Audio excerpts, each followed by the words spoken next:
रात भर सो नहीं पाते जब उसको खाना नहीं दिया भूखा मर गया। क्योंकि पुलिस कोई सुनवाई नहीं सुन रही। अगर किसी को मार डालेंगे तो आप जांच नहीं करने जाएंगे, कोई नहीं आया किसी से, कैसे मिलता। अब वो चली जाएगी हाफ पैंट पहन के एसपी के सामने, चड्डी पहन के, तो एसपी उसकी बात सुनेंगे हम लोग। मेरे ऊपर गलत आरोप लगाया जा रहा है कि मैं एसपी के सामने चड्डी बनियान पहन के जा रही हूँ, तो एसपी मेरी सुनेंगे कि उनकी सुनेंगे। निवेदन है बात की सत्यता सामने लाएं और मुझे न्याय दिलाएं।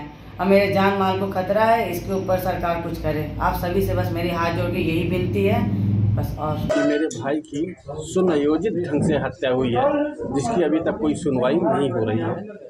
डीएम साहब ने आश्वासन दिया है, लेकिन उनके पास इतने सारे काम रहते हैं, एक व्यक्ति के लिए पूरा जिला संभालते हैं। मैं उनसे दोबारा फिर मिलूंगा, तो समय लेके मिलना चाहते हैं, लेकिन वो उनका डिपार्टमेंट नहीं है।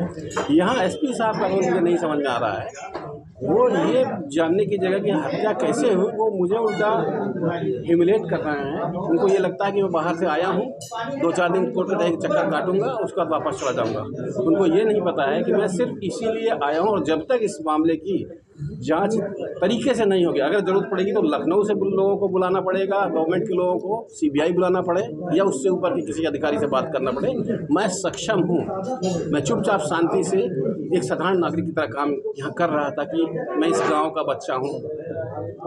मुझे धौंस दी जा रही है अलग अलग जगहों से, आपके साथ ये हो जाएगा, आपके साथ वो हो जाएगा। मैं रशिया जैसी मजबूत देश के सरकारी चैनल में मंत्रियों के बीच में जो बात बोलनी होती है दहाड़ के बोलता हूँ, और यहाँ कुछ पिल्ले मेरे ऊपर गुर्रा रहे हैं कि करवी से निकल जाओ, यहाँ रहना ठीक नहीं है, जिम वाले लोग हैं, कुछ कर देंगे।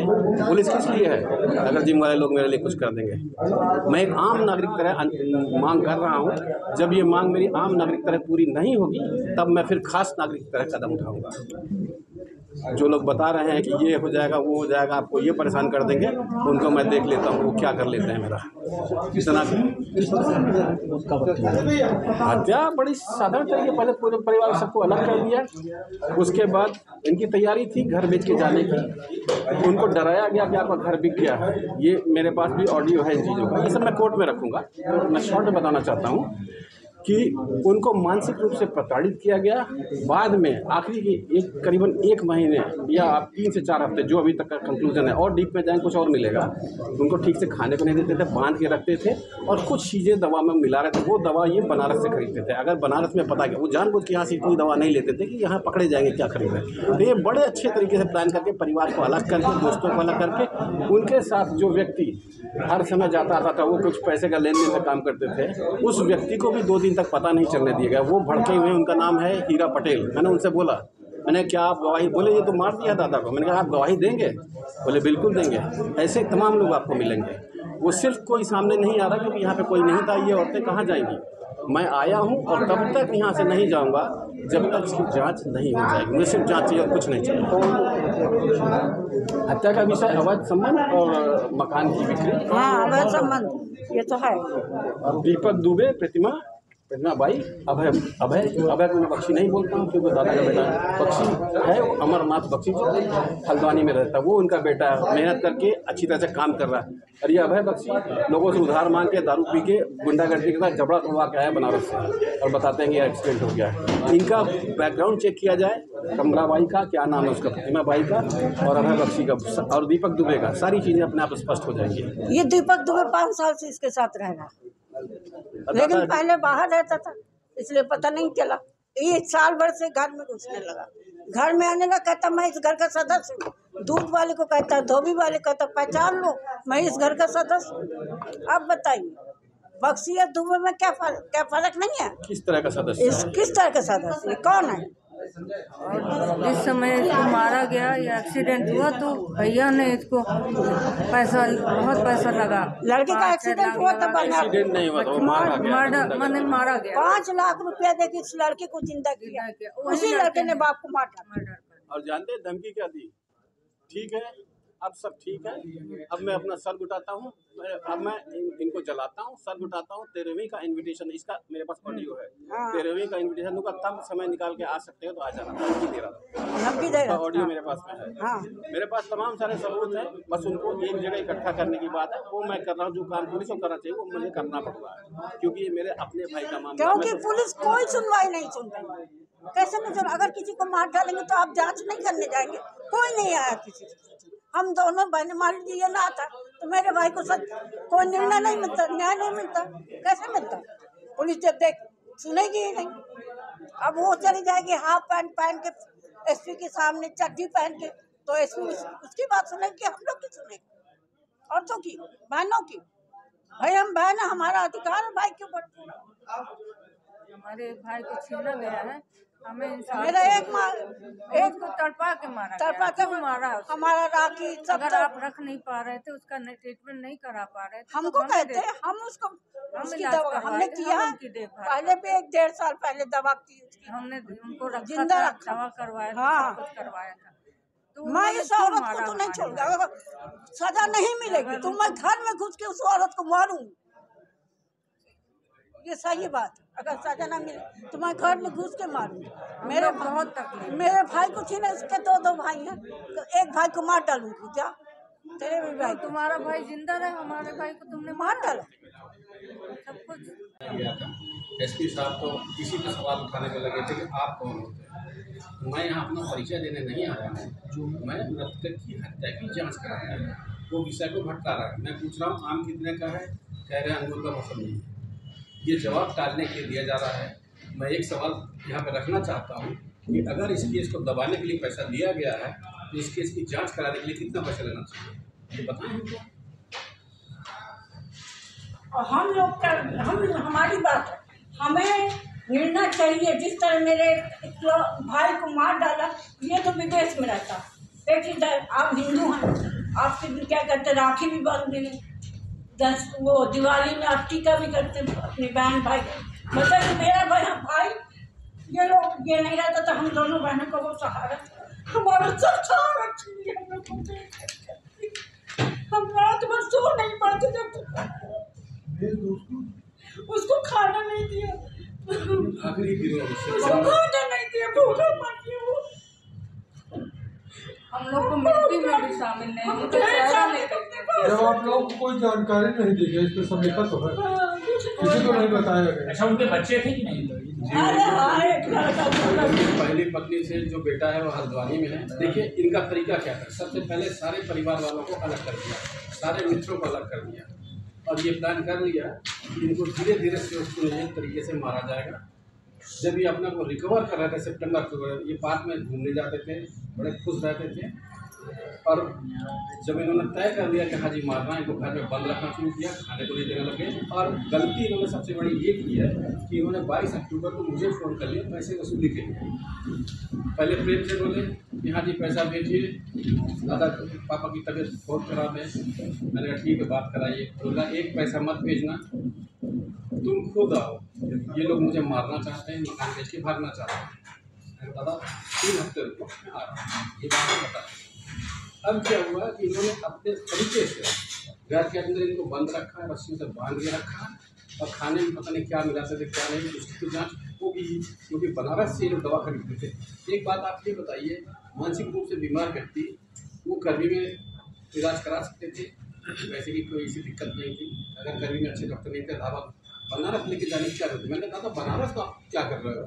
बोले ये लोग जानबूझ के लेके आते हैं कि ये जो मन की मर्जी की दवा देना चाहे दे सकते हैं, यहाँ कोई जानने वाला नहीं।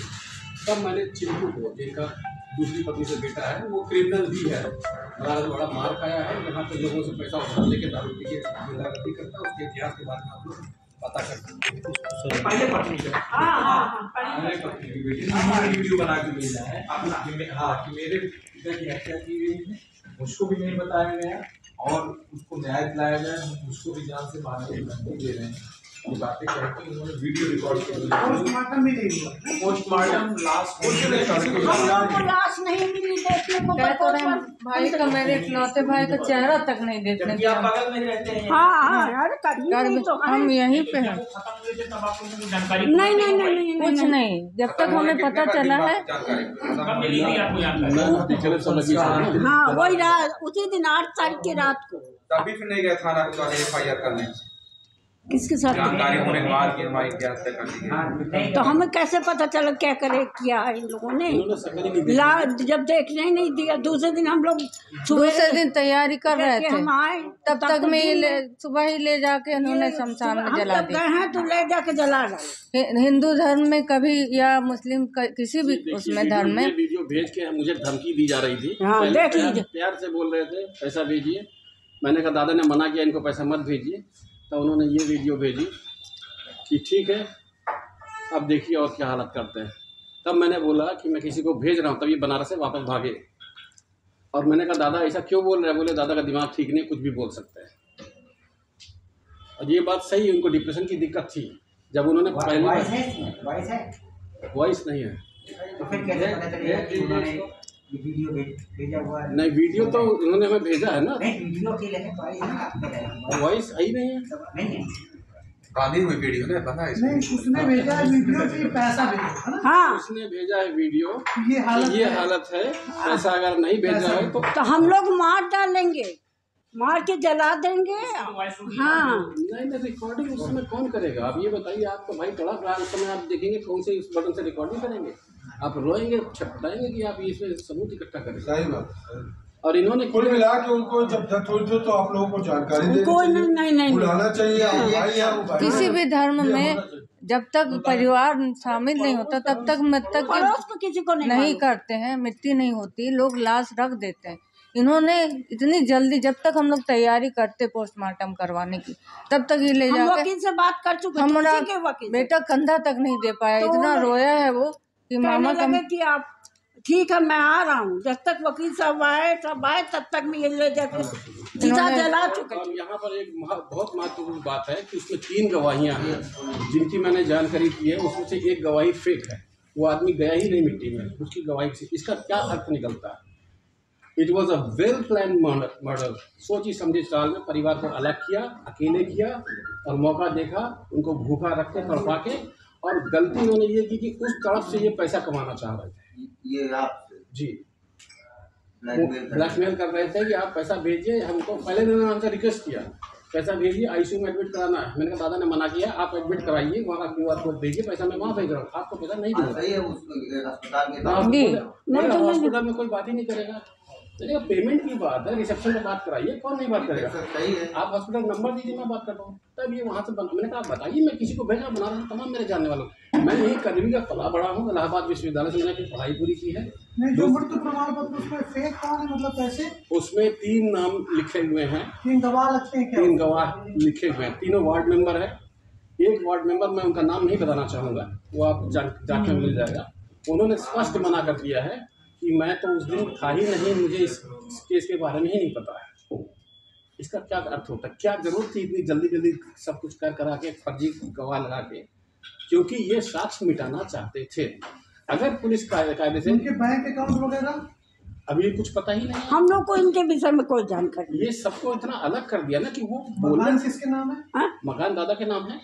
और इन्होंने पास इतना नाम था, चढ़वा लिया। जो डॉक्यूमेंट 45 दिन बनते हैं उनको इन्होंने 7 दिन में बनवा लिया। ये नगर पालिका वालों को किसको घूस दिया है, तहसील वालों को किसको घूस दिया, ये सब जानकारी निकालनी पड़ेगी और वो मैं कर रहा हूँ। इन्होंने जो प्लान किया जी कैसे बन गया विषय है। और फिर हम लोग है जब 2 महीने यहाँ मौजूद है, इनका वारिसान जो है वो बगैर इनका एक बड़ा बेटा। चलिए मैं विदेश में मेरा कोई मतलब नहीं, मैं यहाँ सबके सामने कह रहा हूँ मुझे इस प्रॉपर्टी से को लेने का कोई मतलब नहीं, लेकिन इस प्रॉपर्टी को मैं बिकने नहीं दूंगा। यहाँ मेरा बचपन बीता है, मैं दादा बाबा के साथ रहा हूँ। उसको ये कोठा बना के बैठी हुई है और बेच के चली जाएंगी, ये मैं नहीं होने दूंगा। और इन्होंने कर दिया, मैंने SDM ADM सब जगह बिघर लगा दिए।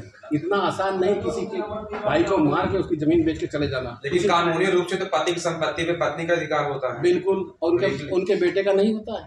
बेटे का भी होता है, उनके भाई का नहीं होता, उनकी बहन। और आजकल लड़कियों का भी अधिकार है कानून। हाँ, किसी को जानकारी ही नहीं, चुपचाप जाके ये इनका तरीका था, अगर ये लोग आ रहे हैं तो इनको मारो, बस घर में ना आइए आप। जब भी हम घर पहुंचते थे ये डंडा लेके खड़ी हो जाती थी, सिर्फ मारपीट करना। दूसरे दिन मैं मोहल्ले में लोगों से मिलने गया, उसके बाद मेरे मन में एक इच्छा थी कि मैं जाके पता करूं कि दादा को लास्ट अच्छा, इनके बड़े बेटे कहाँ हैं? हल्द्वानी। पहली पत्नी। हाँ, सुन लीजिए। हाँ ना, इन्होंने इनका 10वां में कोई फूल उठाया है और ना ही 13वीं की है, कुछ नहीं किया, कोई खाली धर्म लात करना, जलाती है कुछ नहीं किया। अब बताइए। और एक बात आपको और बताएं, जो मुझे जानकारी मिली है, ये बच्चे उनके वीडियो रील बना रहे थे। कोई अपने पिता की मृत्यु पे वीडियो रील बनाता है बर्थडे पार्टी की तरह। उस समय आदमी हाँ सदमे में रहेगा। वीडियो बनाइए सिर्फ दिखाने के लिए कि हमने ये सारी चीजें की है। इन्होंने इस तरह के प्रूफ इकट्ठा किया है। अरे सर्टिफिकेट एसपी साहब ने जाकर वहाँ बता दिया, अरे वो तो शराब बहुत पीते थे। मैं ये कहता हूँ, मेरा भाई बीमार है, बुखार हो गया उसको, मैं उसका ट्रीटमेंट कराऊंगा या डॉक्टर से बोलूँ लिख के दो उसको, बीमार है। ये सब वेल प्लान है, मैं सारे स्टेप्स लिख चुका हूँ और मैं कोर्ट में रखूंगा। मुझे आप लोगों का सहयोग चाहिए इस सच को सामने लाने के लिए। आपसे हाथ जोड़ के निवेदन है, सजा हमें चाहिए। इनको हम इनकी सजा चाहिए, हमें मेरे इंसाफ भाई को चाहिए। मारा, इनको सजा चाहिए। बहुत तड़पाया हम बहुत उसको, और मोबाइल बंद कर रखे थे जिससे हम लोग हाँ, हमारा नंबर ब्लॉक कर नहीं, दिया। हम उसको अपने घर ले आते। मेरा भाई तो महिला के खवाती पैसे रहती तो 1.5 साल हमने उनको रखा भी था अपने पास। हमारा घर खराब हो गया, दूसरी जगह चले गए किराए में। वो अजय अग्रवाल ने हमारा घर छीन लिया, पैसा, हमारा पैसा लेने के बाद उसने बेईमानी की, हाई कोर्ट से हमारा घर छीन लिया, तो हमको दूसरी जगह किराए में रहना पड़ा। वो वहाँ नहीं पहुँच पाता। नहीं, जब तक मैं पुरानी बाजार में थी, घर के बगल दोनों टाइम मेरे पास खाना खाता था, मेरे पास रहता था। हमारा इकलौता भाई छीना गया है, हमें इंसाफ चाहिए, आप लोग का सपोर्ट, सहयोग चाहिए। इसमें दीपक दुबे कौन है? दीपक दुबे प्रतिमा का आशिक सही शब्दों में माने। ये 5 साल से जिम चला रही है। ये रहता है ये कच्ची छावनी में, हारमोनियम मास्टर का नाम सुना होगा। हाँ, उनके वहीं कहीं रेंट पे रहता है। इसके विषय में हम लोग को कुछ बहुत जानकारी नहीं है, हम नहीं जानते। बस ये जानते हैं कि इसके तो इनकी हत्या में यह भी शामिल है। हाँ, बिल्कुल शामिल है, बिल्कुल शामिल। सबूत है, जैसे कैसे आप साबित करेंगे कि सबूत है। अभी भी है, उसके साथ रह रहा, जाके देखिए। वो धमकी देता है कि मैं इसका, कहता है मैं इस घर का सदस्य हूँ। एक मिनट, मैं किसी जिम ट्रेनर का नाम नहीं लूंगा, लेकिन आप पता करिएगा तो उन सज्जन के यहाँ प्रतिमा बाई और दीपक, इन दोनों को आपत्तिजनक स्थिति में देखा गया था। उन्होंने मार वहाँ से भगाया। अगर आप लोग जांच कर सकें तो पता कीजिए। मैं किसी का नाम बीच में नहीं उछालना चाहता हूँ, किसी को क्यों दिक्कत में डालूं। रहा सवाल, बोलते हैं कि आप मिलते नहीं थे अपने भाई से। मैं भारत से हर महीने भारत आता हूँ, दिसंबर, जनवरी, फरवरी, इन सब से मिलता हूँ। करवी सिर्फ नहीं आता हूँ। आप एग्रीकल्चर इंस्टीट्यूट के हॉस्टल में पता कर लीजिए, बाना में पता कर लीजिए। चित्रकूट में परिक्रमा करने आता हूँ, क्योंकि अपने परिवार से मिलने आता हूँ, हर साल आता हूँ मिलने। कुछ इनके लिए गिफ्ट लेके आता हूँ, कुछ भाई के लिए लेके आता हूँ। लेकिन करवी नहीं आता था, क्योंकि जैसे आता था वो क्या दादा का 1 दिन के लिए आते हो, पूरा साल हमारा खराब हो जाता है। मैं दादा तुम आराम से रहो, मुझे क्या जरूरत पड़ी है। और लोग बोलते हैं प्रॉपर्टी। मैं कहता हूँ कि मुझे इस प्रॉपर्टी से लेना देना सिर्फ इतना कि मेरा बचपन वहाँ बीता है, और अगर इस प्रॉपर्टी में मेरा कोई हिस्सा निकलता है तो मैं शपथ पत्र लिख के दे रहा हूँ कि वो मेरा हिस्सा अगर कोर्ट निकालती है, वो उन बच्चों को जाए जिनको बाबा ट्रीटमेंट देना चाहते थे। बाबा मतलब डॉक्टर के बख्शी, वो बच्चों के स्पेशलिस्ट थे होम्योपैथ के। मेरा वो हिस्सा होम्योपैथ स्कूल के लिए, बच्चों के लिए। बहुत बड़े डॉक्टर थे करवी में, 1950 में आए थे। उनका नाम बांधा तक है, डॉक्टर के बख्शी के नाम, उनका नाम बांधा तक बर्बाद कर दिया। आप बस से बांधा से आ रहे तो लोग हमारे घर के सामने उतारते थे कि बख्शी जी का मकान, बस रोक दी जाती थी कि बाबा के पास। इतना नाम था उनका। रिटायर कब हुए नगर पालिका से? 2 साल हो रहे, 2 से 3 साल, 2-3 साल हो रहे हैं। देखिए, मेरे पास मिनिमम जानकारी थी, मेरी जो भी जानकारी थ्रू इनके थी, क्योंकि मुझसे ये लड़ नहीं सकते थे। इनका सारा डर वही निकल गया जब इनको ये लगा कि मैं आने वाला हूँ।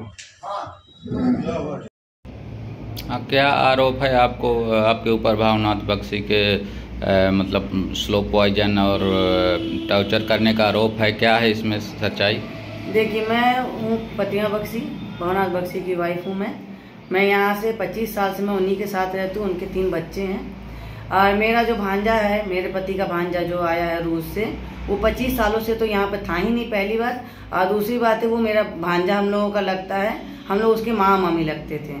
और वो वहाँ से आया है। पहले तो हम लोगों ने उनको फ़ोन भी किया था, सब कुछ किया था, लेकिन उन्होंने कुछ आए नहीं, ना कुछ बताया, ना कोई हेल्प किया। ऊपर से मेरे ऊपर आरोप लगा रहे कि मैंने अपने पति को स्लो पॉइजन देकर मारा है।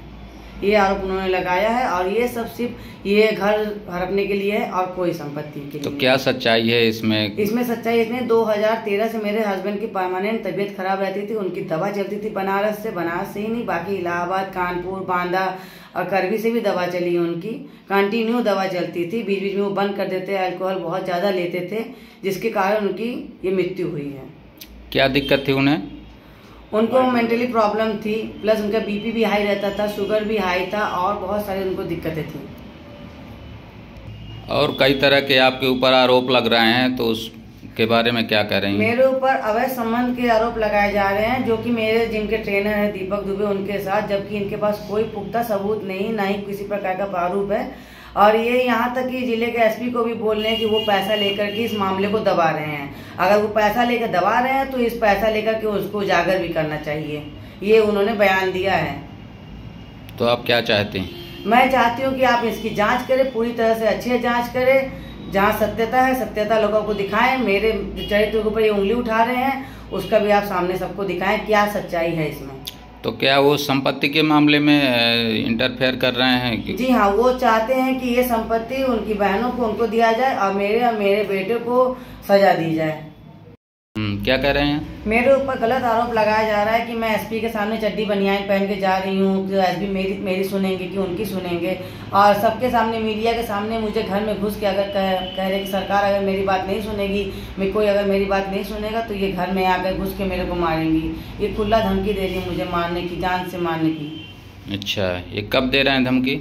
ये धमकी दे रहे हैं, ये कल के न्यूज़ में इन्होंने अपडेट किया है कि मैं अगर किसी ने मेरी सुनवाई नहीं की तो हम लोग जाकर उसको घर में घुस के मारेंगे। इसीलिए आप सभी से निवेदन है कि कृपया इसके बात की सत्यता सामने लाएं और मुझे न्याय दिलाएं। और मेरे जान माल को खतरा है, इसके ऊपर सरकार कुछ करे। आप सभी से बस मेरी हाथ जोड़ के यही विनती है, बस। और ठीक।